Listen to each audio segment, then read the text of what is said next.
Tuhan sudah menciptakan bumi serta isinya untuk manusia. Sebenarnya dunia dan segala isinya tidak berkekurangan. Kehidupan manusia juga seharusnya tidak berkekurangan. Kita dapat melihat ada tempat yang kelebihan air, ada tempat yang kekurangan air. Ada tempat yang kelebihan bahan makanan, ada tempat yang kekurangan bahan makanan.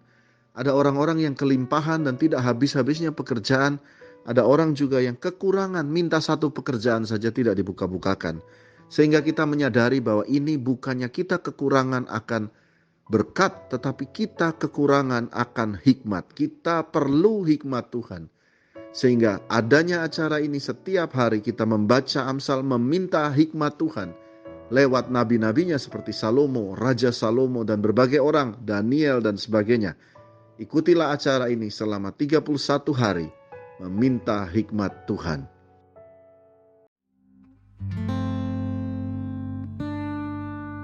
Setiap hari, setiap langkahku, biarlah hidupku penuh anugerah-Mu. Setiap hari, setiap nafasku, biarlah hidupku penuh kemurahan.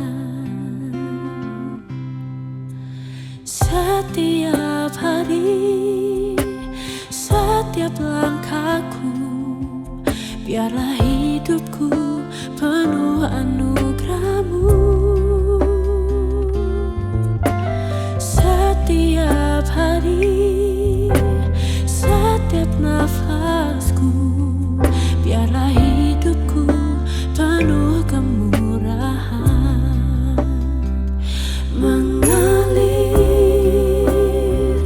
Mengalir deras, kasih-Mu pulihkan hati yang hancur.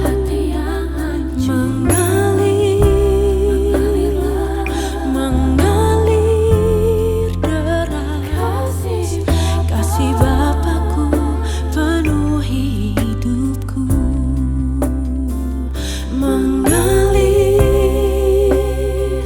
Mengalir deras, kasih-Mu pulihkan hati yang hancur.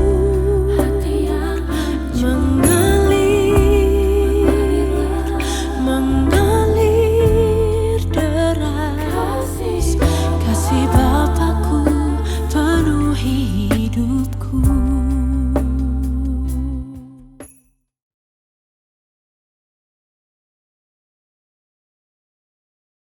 Shalom dan selamat pagi. Hari ini kita masuk kepada hikmat Tuhan di hari ke-15, Amsal 15. Sebuah seri meminta hikmat belajar bersama Amsal Salomo di hari yang ke-15. Ayat yang pertama, jawaban yang lemah lembut meredakan kegeraman, tetapi perkataan yang pedas membangkitkan marah. Lidah orang bijak mengeluarkan pengetahuan, tetapi mulut orang bebal mencurahkan kebodohan. Ayat 3, mata Tuhan ada di segala tempat, mengawasi orang jahat dan orang baik. Lidah lembut adalah pohon kehidupan, tetapi lidah curang melukai hati. Orang bodoh menolak didikan ayahnya, tetapi siapa mengindahkan teguran adalah bijak. Ayat 6, di rumah orang benar ada banyak harta benda, tetapi penghasilan orang fasik membawa kerusakan. Ayat 7, bibir orang bijak menaburkan pengetahuan, tetapi hati orang bebal tidak jujur. Ayat 8, korban orang fasik adalah kekejian bagi Tuhan, tapi doa orang jujur dikenannya. Ayat 9, jalan orang fasik adalah kekejian bagi Tuhan, tetapi siapa mengejar kebenaran dikasihinya. Didikan yang keras adalah bagi orang yang meninggalkan jalan yang benar, dan siapa benci kepada teguran akan mati. 12, ini ayat Amsal 15 banyak menyinggung bahwa kita harus mendengar nasihat, mendengar didikan. Dan didikan yang keras adalah baik bagi kita. Ayat 11, dunia orang mati dan kebinasaan terbuka di hadapan Tuhan, lebih-lebih hati anak manusia. Ayat 12, si pencemooh tidak suka ditegur orang, ia tidak mau pergi kepada orang bijak. Ayat 13, hati yang gembira membuat muka berseri-seri, tapi kepedihan hati mematahkan semangat. Ayat 14, hati orang berpengertian mencari pengetahuan, tetapi mulut orang bebal sibuk dengan kebodohan. Hati orang berpengertian mencari pengetahuan, tetapi mulut orang bebal sibuk dengan kebodohan. Jadi ayat ini mengingatkan kita untuk kita jadi orang, menjadi manusia yang selalu hatinya itu mencari ilmu yang baru, mencari satu hal yang baru untuk memberi makan jiwa kita. Karena kalau kita tidak sibuk untuk itu, maka mulut kita ini, kalau kita tidak mengisinya dengan barang-barang yang baik, dengan pengetahuan, dengan hal-hal yang spiritual maupun motivasional, ataupun sebuah ilmu yang baru, mulut ini akan sibuk dengan semua yang berbau dengan kebodohan. Jadi ayat Amsal 15 ayat 14 suruh pilih mana yang Anda mau lakukan hari ini. Apakah Anda mulai mencari pengetahuan, mencari ilmu baru apa ya hari ini? Saya dapat apa lagi hari ini? Saya dapat berteman dengan orang ini, apa yang dapat saya tarik untuk pelajaran bagi hidup saya? Itu harus terus menerus Anda taruh dalam hati. Kalau tidak, mulut Anda hanya cerita dengan sibuk dengan kebodohan, sibuk dengan gosip, sibuk dengan hal-hal yang negatif, sibuk dengan kejelekan orang. Itu bodoh. Menurut Amsal itu bodoh. Tetapi hati orang berpengertian mencari pengetahuan.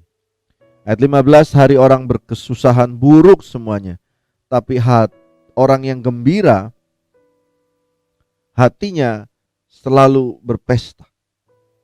Jadi orang yang berkesusahan itu semuanya buruk ya. Itu benar. Saya alami minggu lalu waktu saya di rumah sakit. Dalam keadaan di rumah sakit, di ranjang rumah sakit, itu apa saja itu seperti buruk gitu ya. Makanan yang dikasih juga kita rasa buruk. Tidak ada satu kabar yang menggembirakan karena sedang susah. Sehingga hari orang berkesusahan buruk semuanya. Mau makan apa aja itu semuanya seakan-akan buruk. Tetapi orang yang gembira hatinya selalu berpesta. Saya ingat pada satu waktu saya mendapatkan uang dari hasil mengajar dari les waktu saya masih kuliah.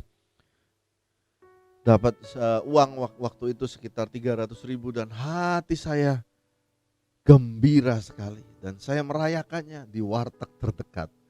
Jadi hati ini menentukan hari Anda. Bukan karena sesuatu, tapi hati ini. Hati ini yang menentukan hari-hari kita. Ya, saya berdoa kita semua mempunyai hati yang selalu bersyukur. Ayat 16, lebih baik sedikit barang disertai dengan takut akan Tuhan daripada banyak harta disertai kecemasan. Ini luar biasa sekali, lebih baik sedikit barang disertai dengan takut akan Tuhan. Artinya semuanya halal ya. Halal artinya barang yang Anda peroleh itu semuanya milik Anda. Gak apa-apa sedikit, tapi semuanya benar milik Anda. Daripada banyak harta Anda cemas, jangan-jangan ketahuan, jangan-jangan apa, buat apa. Capek dalam hidup ini. Lebih baik sepiring sayur dengan kasih daripada lambu tambun dalam piring Anda penuh dengan kebencian. Lebih baik sepiring sayur dengan kasih apabila Anda di meja makan bersama keluarga, Anda makan sayur. Saya hari-hari ini banyak makan sayur, tetapi dengan kasih itu lebih nikmat daripada Anda makan steak yang mewah tetapi berantem dalam keluarga. Mari kita belajar, ternyata bukan harta yang membuat kita itu bahagia. Ternyata hati kita dan respons kita tentang orang lain. Dan hati kita yang mau membangun diri kita.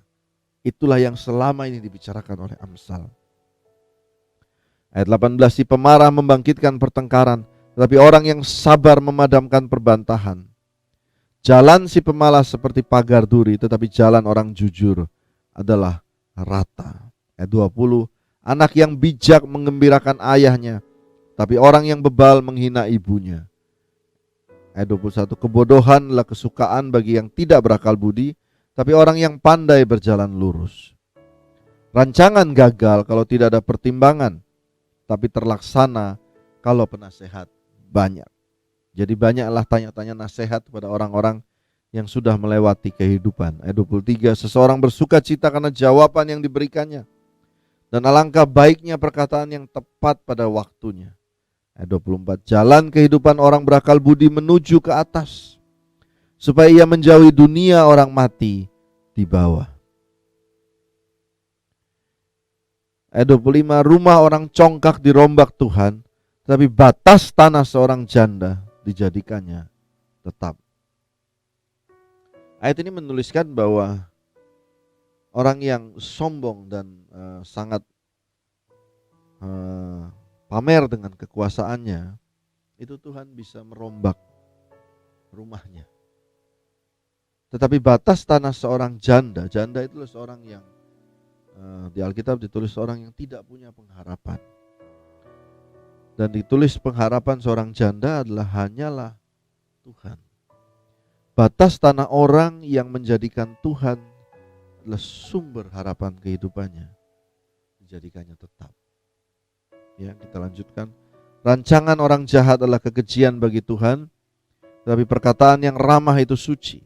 Siapa loba akan keuntungan gelap mengacaukan rumah tangganya, tapi siapa membenci suap akan hidup. Ayat 28, hati orang benar menimbang-nimbang jawabannya, tapi mulut orang fasik mencurahkan hal-hal yang jahat. Tuhan itu jauh daripada orang fasik, tetapi doa orang benar didengarnya.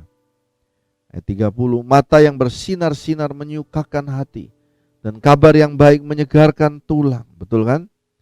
Mata yang bersinar-sinar menyukakan hati, semangat matanya, dan kabar yang baik menyegarkan tulang. Marilah kita memberikan kabar yang baik buat orang-orang di sekitar kita. Bukan kabar ketakutan, kabar gosip, kabar jelek, kabar yang baik. Ayat 31, orang yang mengarahkan telinga kepada teguran yang membawa kepada kehidupan akan tinggal di tengah-tengah orang bijak. Orang yang bisa ditegur dan mau berubah dalam kehidupan akan tinggal di tengah-tengah orang bijak. Berarti ada kumpulan orang bijak, ada juga kumpulan orang jelek. Ya. Apabila Anda terus mau mendengarkan nasihat, pelan-pelan Anda bisa pindah alamat Anda dari tempat yang dulunya kurang baik menjadi tempat yang lebih baik. Ayat 32, siapa mengabaikan didikan membuang dirinya sendiri, tetapi siapa mendengarkan teguran memperoleh akal budi. Ayat 33, takut akan Tuhan adalah didikan yang mendatangkan hikmat, dan kerendahan hati mendahului kehormatan. Luar biasa, ditulis kerendahan hati mendahului kehormatan. Amin. Baik, mari kita berdoa. Amsal 15 hari ini. Terima kasih ya Tuhan, buat hari ini Engkau kami minta hikmat Tuhan di hari ke-15. Tuhan memberkati dan kami perlu hikmat dalam kehidupan kami hari ini. Terima kasih ya Tuhan. Kami terima hikmat-Mu buat kehidupan, keluarga, pekerjaan kami dalam nama Tuhan Yesus. Amin. Bapa kami yang di surga, dikuduskanlah nama-Mu. Datanglah kerajaan-Mu, jadilah kehendak-Mu di bumi seperti di surga. Berikanlah kami pada hari ini makanan kami yang secukupnya. Ampunilah kami akan kesalahan kami seperti kami pun mengampuni orang yang bersalah kepada kami. Jangan membawa kami dalam cobaan, tapi lepaskanlah kami daripada yang jahat. Karena Engkau yang mempunyai kerajaan dan kuasa dan kemuliaan sampai selama-lamanya. Bagi yang percaya katakan amin.